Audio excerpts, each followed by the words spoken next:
Hi, fourth graders. So I'm going to be teaching you guys another lesson about text structure.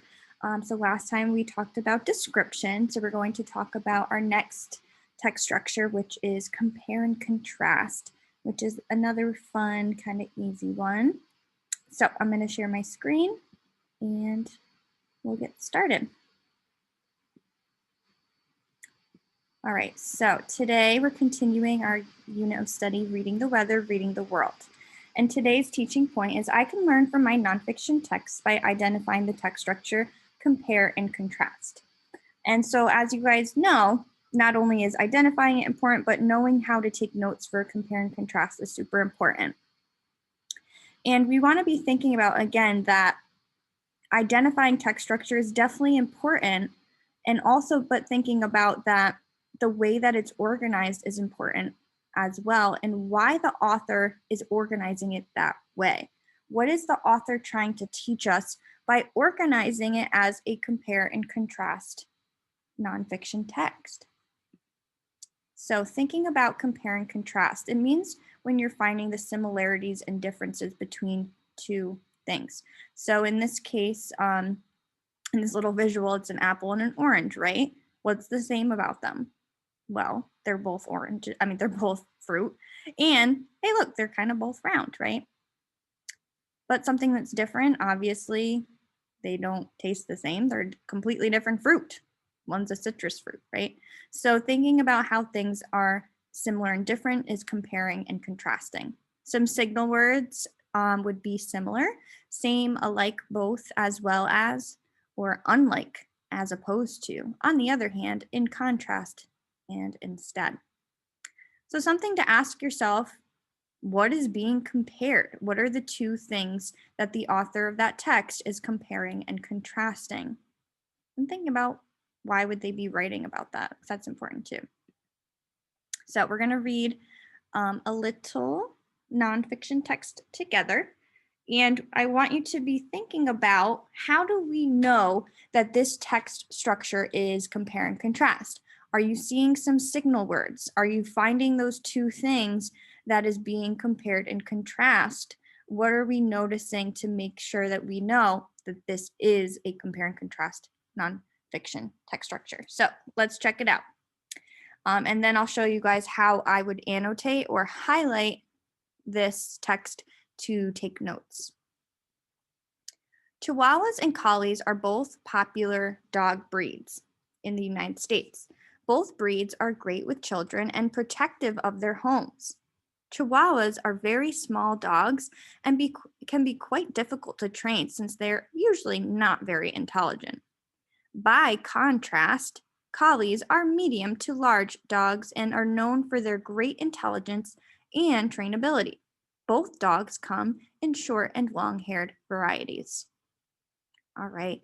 So while I was reading that, I bet you spotted out the two things we're comparing and contrasting in this.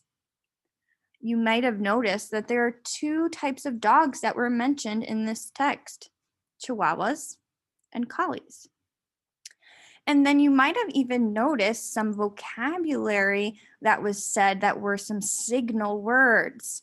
Maybe you heard the words like both or in contrast or by contrast. Those are all things that are telling us that this is a compare and contrast text structure. So let me show you my annotations.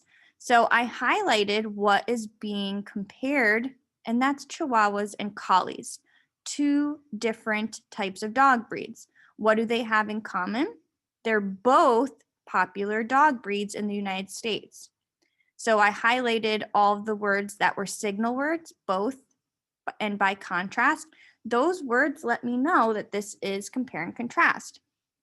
In the yellow, I highlighted all the things that they have either similar or different from each other. So one similarity I found was that they're both popular dog breeds. They're also both great with children and protective of their homes. But here's a difference here. It says only Chihuahuas. Chihuahuas are very small and difficult to train because they're not very intelligent. Collies, though, in comparison to their size, are medium to large. they're also known for being intelligent and trainable. And then it goes back to another fact about both, that they both come in different haired varieties. So how would I take notes on this? Well, we would use a Venn diagram. So I'm going to show you guys how to use a Venn diagram to take notes for a compare and contrast text. So Chihuahuas has one side of the Venn diagram that would be facts and information that only is for Chihuahuas. See how it's kind of outside? And on this outside of the Venn diagram is going to be only collies, facts about collies that only pertains to that dog breed. And then see how both circles, so it's like two circles combined, see how that middle section, they intertwine? That's the section of the Venn diagram that you write for both Chihuahuas and collies, what pertains to both dog breeds. So let me show you what I mean. Let's go back to the text. And let's find information about only Chihuahuas, only Chihuahuas. So that was both. Here we go, Chihuahuas. It says that they are very small dogs and can be quite difficult to train since they're not very intelligent. So see that whole part? That's all about Chihuahuas. So I want to jot these things down, but if you watch the last lesson, then you know that we don't have to write complete sentences when we're taking notes. So I'm just going to take a small part of the text and I'm just gonna drop it into my Venn diagram. You guys are going to have to type it in for yours, but that's okay. I just want it to be a little quicker. And do what you can even do, you can make this bulleted points. So if you go here, you can press the bulleted list, and we can make a nice little list. So we know Chihuahuas are very small dogs. We also know they can be difficult to train. So I'm just going to highlight and copy difficult to train. Again, I don't need a full complete sentence. I got the gist of it, right? And also about Chihuahuas, we learned that they're not very intelligent. So I'm going to take that and put that again on the Chihuahua side of the Venn diagram. So all these facts are only about Chihuahuas. Let's complete the other side and do our facts about collies. So find where it's just about collies. And I see collies right here, and it says that they are medium to large size. And I'm going to do my bulleted points again.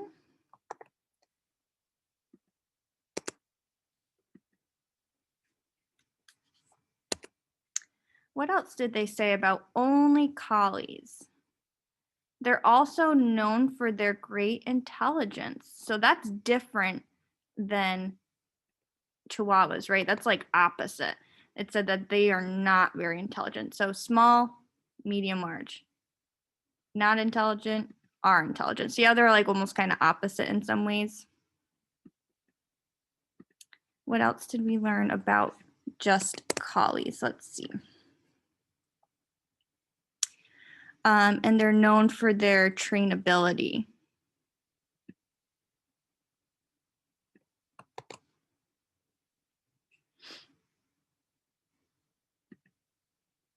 Oops.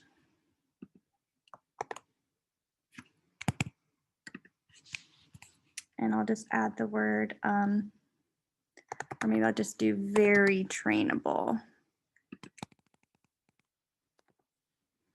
Okay, so see how we have kind of opposites going here?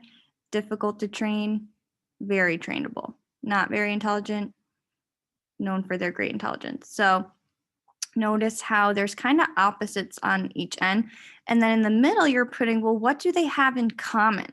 What do they have that's similar or the same? So that's where you want to go back and see, where did you see that word both?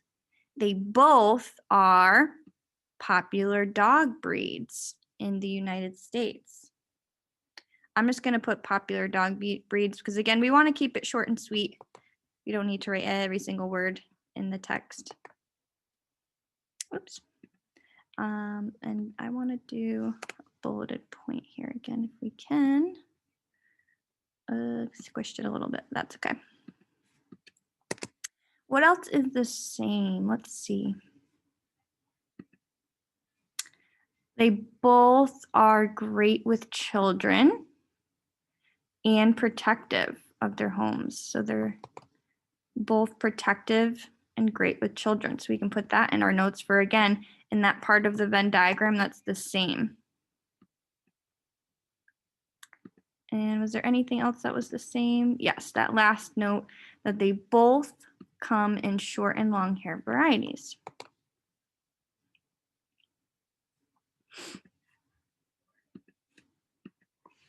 So notice how with a Venn diagram, it's pretty cool, right? How in the center part of the Venn diagram, it's all the things that they have in common or the same.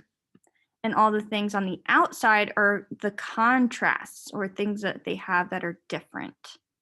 Okay, so we were comparing Chihuahuas to Collies. We found all these facts that were just Chihuahuas. We found all these facts were just Collies, and then these were the things that they had in common or the same. All right, so what are you doing today for your assignment? It's your turn to practice how to annotate, take note on compare and contrast, and to read your nonfiction books for 30 minutes for independent reading time. So go ahead and complete the attached assignment. You're going to read a compare and contrast text. You're going to practice how to take notes using that same graphic organizer. And focusing today when you're reading, thinking about how compare and contrast text structures, how you can identify it, how you can take notes, but also why would the author write a compare and contrast? What's its point? What's the purpose of writing a compare and contrast text structure?